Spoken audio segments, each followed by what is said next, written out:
on CityCast Nashville. It's time for our Friday News Roundup. And who better to break down this week's headlines than our executive producer, Whitney Pasterek, and Nashville Scene columnist and CityCast Nashville contributor, Nicole Williams. Together, we talk about why Representative Afton Bain is receiving hateful calls, how federal grant money has been reinstated, ideas for Memorial Day weekend, and yes, only in Nashville, do we have news involving John Rich, Kid Rock, and Dolly Parton. It's Friday, May 23rd. I'm your host, Marie Cecil Anderson, and this is what Nashville's talking about.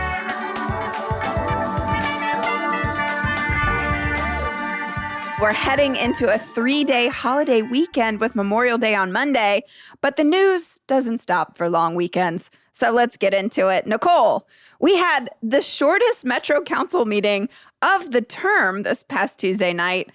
What made this meeting so efficient compared to all the rest? Personally, I think it was me. I believe that I was responsible for the efficiency of the meeting. One, I wasn't live posting, so I think the council members were probably like, we don't have to perform because no one's watching. Two, I have been yelling, in air quotes, online for quite some time about the length of these meetings and the necessity or lack of necessity of council members speaking on every item. I believe that I have gotten through to someone. Alternatively, it could be that there were just not many contentious issues on the agenda. No. Don't talk down about yourself that way. Right, it was definitely right. Thank you. Rivergate Mall isn't a contentious issue? Apparently not. That passed unanimously, except for one council member who had to abstain because she works for a firm that is involved. I was so excited that you were going to say because she works at the Foot Locker that is one of the last stores remaining in Rivergate Mall. But wait, did we really buy another dead mall? We did not buy a mall. Oh. We did not buy a mall. Let's be clear. We didn't buy a mall. Okay. What we did is something called tax increment financing, a very fancy term that essentially means when Metro sees an area that is underdeveloped, that is in need of revitalization, there is a process that we can go through to essentially give the developer of that private property a tax break of sorts. Basically, we lock in their property taxes at whatever the amount is before the development, and the increment, which is that additional amount. Like once the property is developed, it's going to be worth a lot more, and they would have to pay more in property taxes. They still will, but they won't have to pay the entire amount because some of that will go back to them to cover the initial infrastructure costs. Basically, it's like Metro sees an area worth redeveloping, but instead of us taking on the debt of developing the property, instead of us buying the property like we're doing with Global Mall, instead of us taking on that liability, it is a developer taking on all the liability. And so, there are debates about whether this is a good thing or bad thing because you're sort of obligating future property tax revenues to pay the developer back. But in this instance, Chief Development Officer Bob Mendez, who actually worked really hard on reform of our tax increment financing during his time on the council, he looked at the deal, got an independent financial analysis, which hasn't been done before on these deals, and came to the conclusion that this was worth it for Nashville to try to revitalize the Rivergate area. I mean, personally, I enjoy the current state of the Rivergate Mall. It has the world's largest Pac-Man machine inside of it. I can see where maybe having it turned into like housing and mixed use development would be good. Yeah, and there's going to be affordable housing for seniors. There's going to be some commercial development in there. I think there might even be a hotel. Like, it's sort of like Belmead Plaza except there will actually be affordable housing in it because we are offering them something, basically offering them future money that they won't have to pay. Okay. Well, hey, if you're listening to this outside of Nashville, come stay and play at the future site of the formerly defunct Rivergate Mall. What else, Marie? There was another big Metro story this week. No? Yes. So in other Metro news, a federal judge has ordered the Trump administration to reinstate millions in federal grants to cities, including Nashville, following a lawsuit filed by the Southern Environmental Law Center, Public Rights Project, and several municipalities. Nashville was set to lose $14 million for clean energy and transit projects, including East Nashville Spokes, a protected bike lane and pedestrian improvement plan.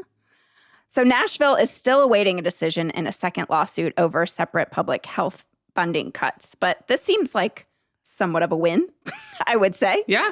Is it too soon to say good news, Nicole? I feel like it's too soon to say good news because it's dang. ooh, a federal judge ruled. Right. But federal judges have been ruling all kinds of things. And the Trump administration has sometimes been ignoring them. Yes. So I just don't know. I don't know if they plan to appeal. I hadn't seen any information about that, or if they're just going to say, whatever, it's 14 million, like just give it to them so they'll shut up. I hope we get the money. I do too. We need more protected bike lanes, Yeah, we sure do. amongst other things. And then just wrapping up the biggest news from last week, and y'all know how much I love this story. This happened after we'd already taped the show. A federal jury did convict former Tennessee House Speaker Glenn Cassada on 17 of 19 charges, including conspiracy, bribery, and money laundering. His former chief of staff, Cade Cothran, was convicted on all charges. This was the whole imbroglio. Is that the word? Natalie Imbruglia around the whole Natalie Imbruglia around Phoenix Solutions, the direct mail company that was set up with Cothran secretly at the helm, and then Cassada routed taxpayer money into it. I think you're thinking imbroglio. Imbroglio. No, there is a G in it, but it's not pronounced with a G. Natalie The G is silent. Imbruglia. There you go. Got it. Natalie Imbruglia. Anyway, the pair face up to 20 years in prison, and sentencing is expected to be in September.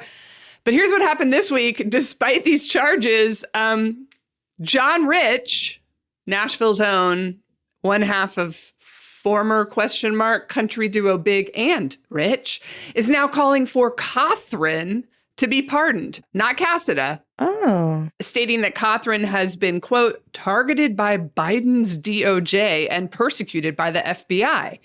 It's worth noting that this investigation began under the first Trump administration. And also, what is this, like save a horse, ride a Cothran? What's John Rich doing? Is this going to work? What's happening?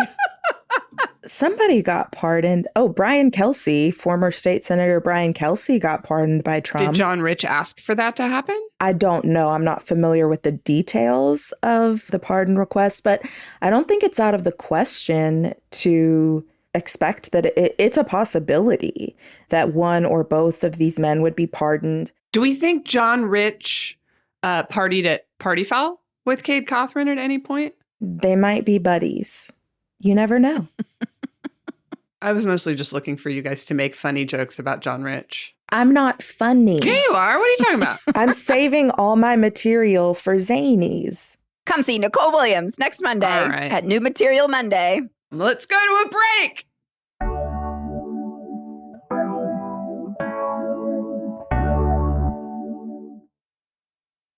It's been nearly 3 weeks since ICE and the Tennessee Highway Patrol began conducting hundreds of so-called traffic stops all over Nashville in order to detain and remove members of our immigrant community. And the effects of those operations are continuing to reverberate throughout the city. This week, the Tennessee Immigrant and Refugee Rights Coalition and other groups launched Nashville Bites Back, a campaign to encourage us to eat at immigrant-owned restaurants and food trucks. Meanwhile, Kid Rock distanced himself. Nashville's own Kid Rock. That's right. He's ours. He distanced himself from his Broadway debauchery palace this week after reports that his kitchen was forced to close due to staff being frightened of ICE raids. According to Rolling Stone, Mr. Rock tweeted, Clearly, I do not have anything to do with day-to-day operations at my honky tonk, but that he supports getting illegal criminals out of our country. I really enjoy that this week features not just John Rich, but also Kid Rock weighing in on the stories of the day. I'm proud of them for being active civic members. That's right. Only in Nashville. Wow. Somebody else is upset about the ICE activity, but for different reasons. Whitney, what's up with that? Yes, hello to District 5's Congressman Andy Ogles. Congressman Andy Ogles, we see you, Andy. Ogles has been calling for a federal investigation into what he calls Mayor Freddie O'Connell's, quote, obstruction of federal law enforcement and maybe even aiding and abetting undocumented residents of Nashville. He has tweeted about this multiple times since May 4th. I sacrificed myself to read all of that for you, listeners. You don't know what I go through here. Very early this morning also, Whitney. Are you okay? I'm not in a good mood now. Ogle's primary claims stem from O'Connell's updated executive order directing all Metro offices to report and track any ICE activity in town.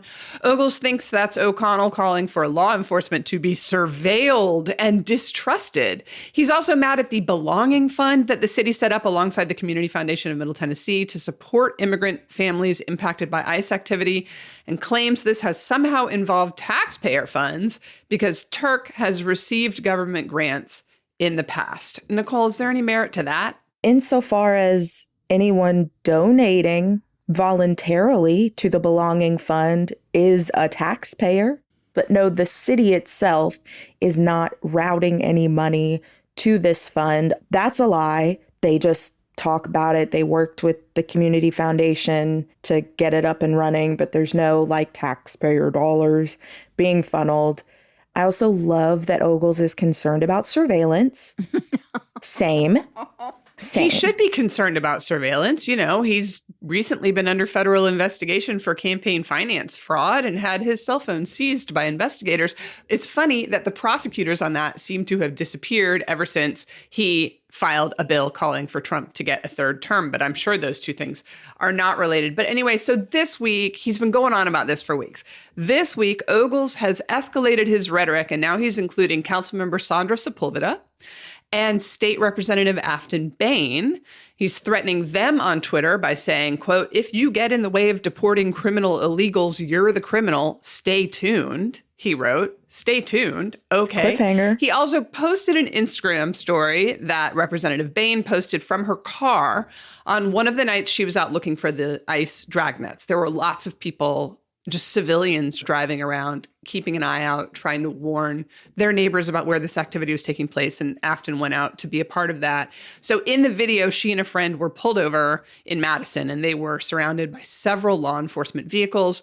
And they were kind of joking about the way that they were like effectively stalling these officers by making them run their information. If you know Representative Afton Bain at all or have ever watched one of her stories, it was very in character for her, right? She takes this sort of devil may care approach to life, which I personally enjoy.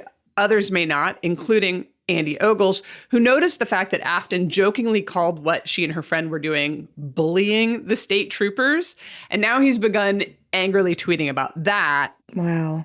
The thing is, nobody really pays attention to Andy Ogles, right? According to a story that I read in Mother Jones, which is, granted, a fairly left-leaning publication, but they have observed that he's trying to become like this George Santos figure. Do you guys remember George Santos up in New York? Oh, yeah. The guy who like lied about everything in his entire life. Isn't he going to prison? Yeah, he's going to prison. But Ogles wants to be, according to Mother Jones, Ogles seems to be gunning for that kind of national prominence. And it's not been working for him until this week, when all of a sudden, Ogles' tweet got picked up by Fox News, who ran a story on it. It got quote tweeted by the actual Department of Homeland Security. Oh, man. And it was amplified by the hate mongers at Libs of TikTok, which is a notoriously really gross Twitter handle. So it seems like Andy Ogles is finally getting that attention that he so craves, but his actions are having real world consequences. I texted both Mayor O'Connell and Representative Bain to get their thoughts on all of this before we came in to tape this episode. Freddie wrote back simply that he's focused on managing and leading our local government. And then Afton texted me back, and she sent along one of the many, many voicemails she's received since Ogle started tweeting about her. And I have shared this voicemail with both Marie and Nicole, shared it with the whole team here at CityCast Nashville, actually, and we made a decision not to play it for y'all. It's truly viscerally upsetting. In the message, a very angry man repeatedly drops the F-bomb as well as the other F-bomb, the one that's a slur for LGBTQ people. And he calls her a piece of shit and also mentions that he's glad she didn't go to UT Knoxville, which was cute of him to throw in. The great UT The great Knoxville. UT Knoxville. She went to UT Austin because she's a liberal piece of shit. Yes. Noted liberal bastion, the University of Texas at Austin. Well, so Texas. Y'all, you listen to it. I mean, is that the way you talk when you call your reps? I know what I say when I call my representative, and it's not that. No, I would be afraid to do that. Like, I would be watching for someone to show up at my door with a badge and a gun. It's just very brazen. I can't imagine being so angry at someone. Like, I've been very angry with many of our council members. I've been very angry with our mayor. I can get really upset. But I cannot imagine. I mean, it was 30 seconds of just vitriol, slurs, invectives, vitriol, just awful, awful. And you just have to have a lot of hate in your heart. And I don't think I have that much hate in my heart. To her credit, she's taken this in stride. You know, I've known her for a lot of years, and she definitely is not deterred by this sort of hatred. I think it actually fuels her. It's very, very Afton. Very Afton. In fact, she responded via a post on her Substack a couple days ago, writing in part, quote, "When hashtag audit Andy calls me reckless, it's pure projection. One of us still has her phone. The other had his taken by the FBI, probably to be used in a future Dateline episode." So, you know, Afton can go toe to toe. Wow. But I don't know. I'm just wondering what y'all think the dangers are here of what Congressman Ogles is doing surrounding the leaders of Nashville. In the voicemail that I heard, there was no threat of violence, but I would imagine that Representative Bain is receiving threats of violence. I would imagine that Mayor O'Connell is also receiving threats of violence. And the more that we whip people up into a frenzy, the more dangerous it becomes for our leaders to simply do their jobs. And I don't want to leave Councilmember Sandra Sepulveda out either. She is consistently, just by virtue of her identity, receiving evil, hateful comments, messages, threats from people. And she has not backed down. Representative Bain has not backed down. Mayor O'Connell has not backed down. None of these people are like hiding in a bunker, which is what I would be doing if all of this was coming at me. So I think that they are to be commended for continuing to do their jobs, continuing to push on this issue of safety for our neighbors, and not allowing this to dampen their resolve. I do know, however, that we have some members of the Nashville community, 35% of whom voted for President Trump, who are probably thinking, yeah, there was obstruction. Mayor O'Connell did interfere. He should be investigated. Both of you have been following this story very closely. Marie, I know a close friend of yours was one of those people driving around. Can either of y'all point to any instances where you feel that Metro, the mayor, state representatives, council members actively obstructed those ICE efforts? I don't know the legal definition of obstruction. I will say that. I'm not a lawyer. I'm not an expert in this area. But having an executive order asking departments to just let you know if there's ICE activity going on, it's perfectly legal to follow a law enforcement vehicle. Like, as long as you're obeying the traffic laws, there's nothing illegal about doing that. And so, you know, I haven't seen evidence of anything that I would think, like, as a lay person, constitutes obstruction. That doesn't mean that someone somewhere in this federal government won't try to make a federal case out of this. But particularly with Mayor O'Connell, who wasn't anywhere near any of these traffic stops, quote unquote, I don't see how you can call what he's done obstruction. I just want to say I do really commend these volunteers that are going around and observing and making sure, because there is so much distrust going on, especially when we don't have the names of the people who have been taken and they're claiming that they're sex offenders and gang members and all this sort of stuff. But we really do not have this data, and there's no due process that is part of our Constitution. That is what makes America, and I'm going to say it, great, but I will allow it. But it doesn't seem to be happening. And so to have these volunteers going around and monitoring this and obeying the law while doing so, that makes me so proud to live in Nashville, because there are people trying to protect us. And I just think it is so incredibly, and I'm going to say it, craven of Congressman Ogles to use an instance in which many of his constituents were removed from the city of Nashville without due process, to your point, Marie, that he's using this as an opportunity to score political points and get his name on Fox News and libs of TikTok. That, to me, is a dereliction of duty. Well, I mean, the fact is he does not view these people as his constituents because he doesn't view them as worthy of existing in the United States. So it's awful. And I don't think he's all too bothered. Yeah. I'm, as usual, attempting to give people a nonpartisan benefit of the doubt here, but what a gross, gross month it's been for Nashville so far. Let's turn it around. When we come back, how about we talk about the long weekend?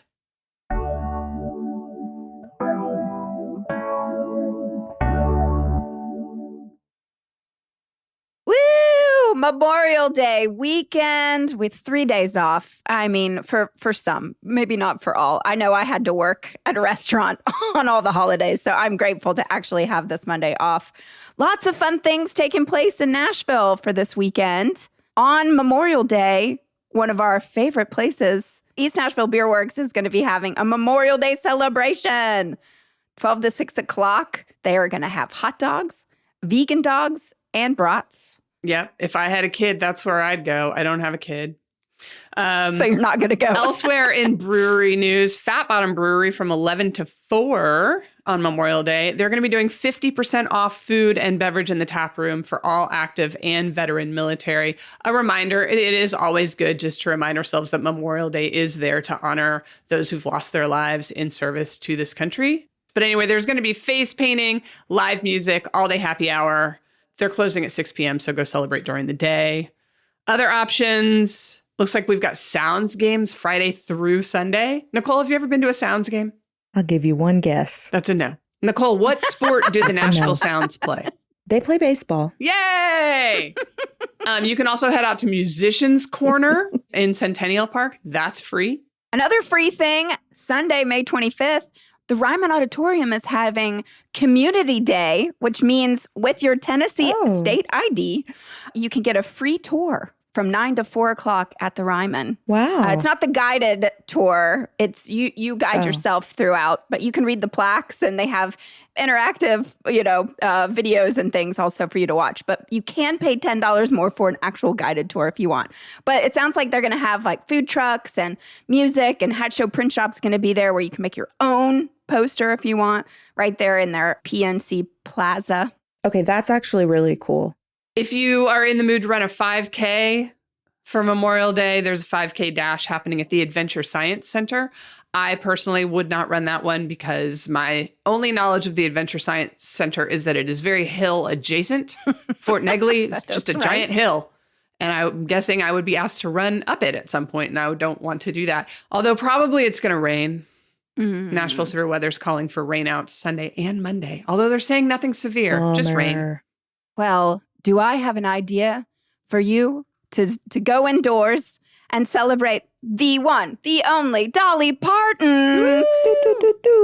I have some incredible news, folks. I was actually in the same room as Dolly Parton this past week. Oh my gosh, Marie, and you lived to tell the tale? You didn't just explode into a cloud of butterflies and glitter? I honestly thought that might have happened, but it did not. No, I'm still here to tell the tale. I actually had a Dolly Parton run-in when I was getting a root canal like 10 years ago. No way. At the dentist's office? You go to the same dentist as Dolly Parton? It wasn't the dentist. It was whoever did the root canal, whoever the person. Bad people. I don't know with what the specialty tools. is. Yes. And I came out into the lobby and there was Dolly Parton. Wow. What'd you do? Did you explode into a cloud of butterflies and glitter? No, I just left. I saw her. Well, I She felt was like there. a changed. I feel like a changed woman since I saw her. So I was invited by the Country Music Hall of Fame to see her new exhibit. It's called Dolly Parton, Journey of a Seeker. It's available now through September 30th. And so I got to see the unveiling of this new exhibit. And so she was there and she gave a very short speech. But in her speech, y'all, I actually did not know this. I knew that she was opening a hotel here in town. But along with the hotel, Dolly Parton is going to be opening a museum here in Nashville In the next hotel? spring. Wow. Yeah, I think so cool. on this same area property. But she made a joke of like lending some of her artifacts to the Country Music Hall of Fame, but like just a little bit because she needs all of the good ones for her museum that's going to be opening up next year. So I think that's amazing. So if you are looking for something to do this weekend while it's raining, I do highly suggest go to the Country Music Hall of Fame, see this exhibit. You can see the tape recorder she recorded Jolene and I Will Always Love You on. Aw. Her Wow. fax machine that she used to use for business is there. And so many Kids, costumes. A fax and machine is like if an email came to you, but it was on paper and it made a funny noise. And then also they do have a very large printout of all the philanthropic work she's done through the years for the country, but also in Nashville, millions of dollars that she's donated to Vanderbilt, especially during COVID. She's a saint and we are not worthy. All right. I'm so glad that we had 3 celebrities featured in this because 3's a trend and that the last one is an angel. I'm doing a free thing this weekend, the long weekend for Memorial Day. What are you Oh, doing? tell us. I'm going to my dad's house. I will be leaving my house to go to my dad's house and eat free food, which he will be cooking. But none of you are invited. Why do we let her set us up for this every time? Y'all, I'm just proud she's leaving her house. I wish you could see these women. They look floored, shocked, thrilled when I said I'm doing a thing. We got so excited. Anyway. Oh, well. All right. Well, this was lovely, folks. Again, stay safe this weekend. Enjoy the holiday, and we'll catch you on Tuesday. Yeah. Make good choices, everybody. Dun, ba, da, da, da, da, da, da, da, da, da.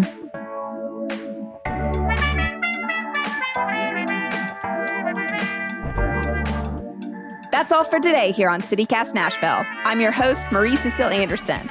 Our executive producer is Whitney Pasterek. Our producer is Daniel Sumstein. Our Hey Nashville newsletter editor is Margaret Kingsbury, and our theme music is by Prof Jenkins. If you enjoyed the show, why not tell your friends? Rate the show, leave us a review, and subscribe to our Hey Nashville newsletter. We'll be back Tuesday morning after Memorial Day with more news from around the city. Toodles!